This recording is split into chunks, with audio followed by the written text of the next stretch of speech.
Sowing Seeds in the Desert by Masanobu Fukuoka. Chapter 1. The Call to Natural Farming. 50 years ago, I had an experience that changed my life forever. I was 25 years old at the time. After graduating from Gifu Agricultural College in plant pathology, I took a job with the Plant Inspection Division of the government's Customs Bureau inspecting plants that were coming into or leaving the country. As a believer in science, I spent most of my time peering into a microscope in the laboratory, which was located beside a small park in the Yamate area of Yokohama.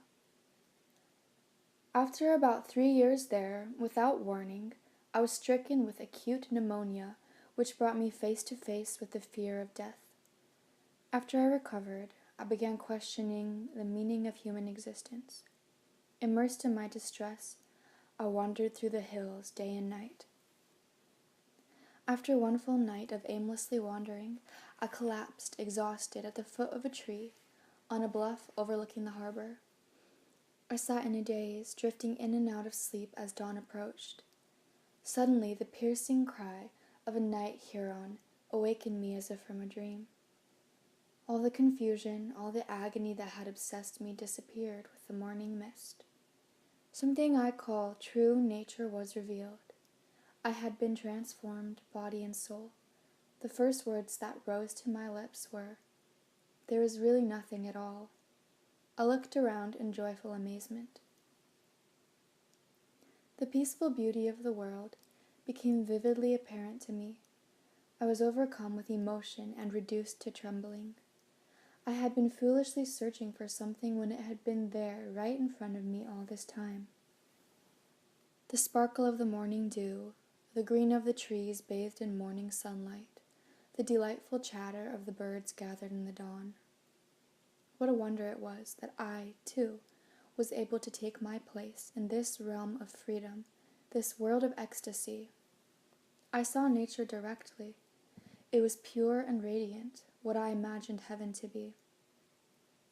I saw the mountains and rivers, the grasses and trees, the flowers, the small birds and the butterflies as if for the first time. I felt the throbbing of life, delighted in hearing the songbirds and the sound of rustling leaves. I became as light as the wings of a dragonfly, and felt as if I were flying as high as the mountain peaks. The question is why, on that occasion alone, did the world that I was used to seeing every day appear so fresh and new and move me so deeply? To be honest, my mind at the time was not in its usual state. I had reached the point of mental and spiritual exhaustion from my sickness and had no strength of will left. In the soft, tranquil air of daybreak, I was neither waiting for the dawn nor looking about for anything in particular. All of a sudden, with that heron's single cry, I was awakened. My heart opened and I was unable to stop my ceaseless flow of tears. In a single leaf, a single flower, I was moved to appreciate all the beautiful forms of this world. What I saw was simply the green of the trees sparkling in sunlight. I saw no deity other than the trees themselves, nor did I perceive a spirit or soul of vegetation hidden within the trees. When I viewed the world with an empty mind, I was able to perceive that the world before me was the true form of nature, and the only deity I would ever worship. The experience I had that morning is indelibly impressed in my mind, its freshness undimmed even today. But realistically, I could not expect those feelings to last forever. I was brimming with self-confidence, convinced that I had come to possess the wisdom of truth. I thought that I could solve all the problems of the world, but as the days passed, the whirlwind of emotion abated, and the true form of nature, which had been so clear to me, gradually receded. While my viewpoint might have changed, it did not necessarily mean that I myself had undergone a fundamental change. It took a few years to be able to integrate this new understanding into my daily life, but the first thing I did was to quit my job with the Customs Bureau. I set out from the Boso Peninsula in Chiba Prefecture and wandered westward for a month or two, stopping here and there along the way. I danced in the beauty of nature as I traveled, reaching Kyushu as winter approached. During my travels, I talked with a number of people about my realization. In those discussions, I could see that my ideas were at odds with the way the rest of society was thinking at the time. When I said that humankind lives in an unreal world separate from nature, I was told that I was simply deluding myself. Eventually, since I could find no words to adequately express what I had seen that morning, I learned that it was better to remain silent. As time went on, that pure vision of nature I had experienced grew weaker and weaker. Had I been the sort of person to immerse myself in religious discipline, I suppose I would have renewed my vows. But being at heart a carefree individual, I chose to pursue a life of farming, separating myself from the commotion of modern society. My return to farming.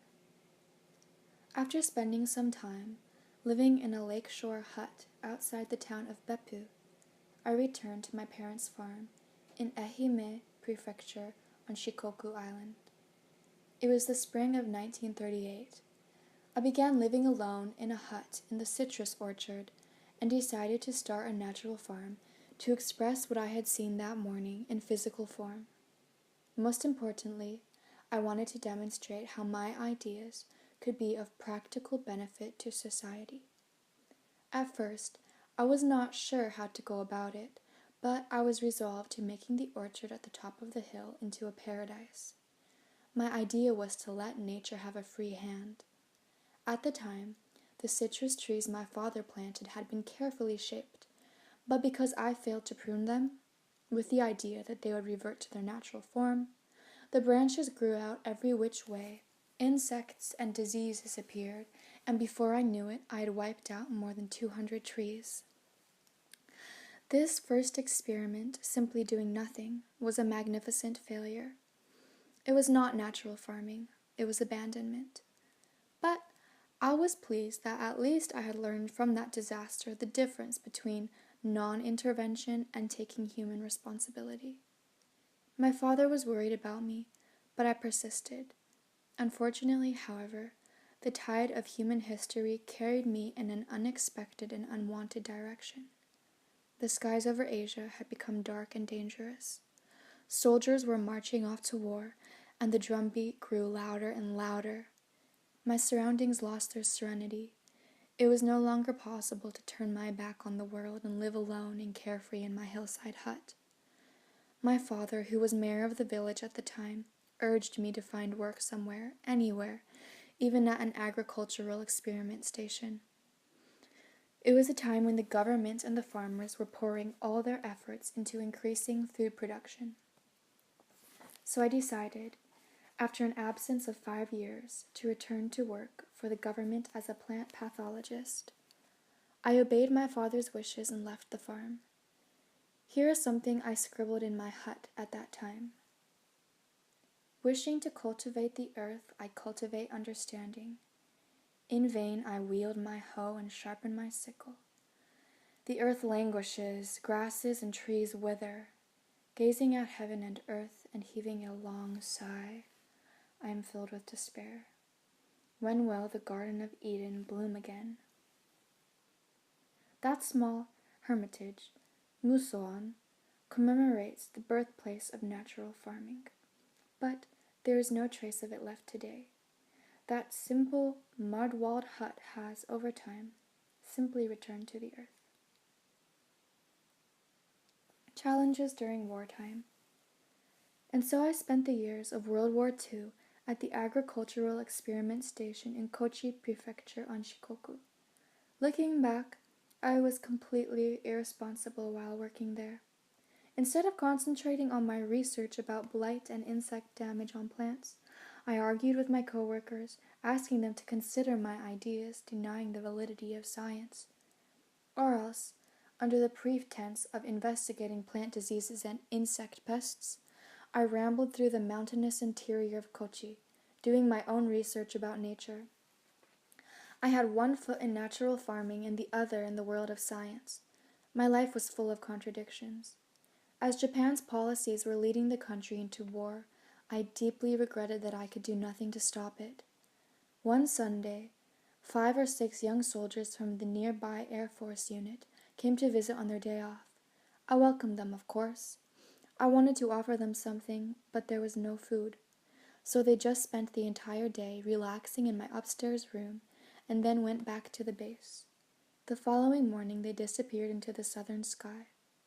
It still breaks my heart to recall the boyish faces of those young men. As Japan entered the last year of war, I, too, was drafted. Luckily, the war ended soon after and I was spared.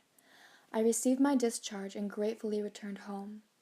I was finally back, working in the fields again, savoring the joy of simply being alive.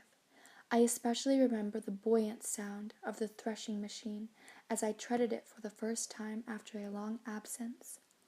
Since that time, I have been a farmer, never veering from the path of natural farming. I experienced many failures as I developed my natural method for growing rice and winter grains in an unplowed field.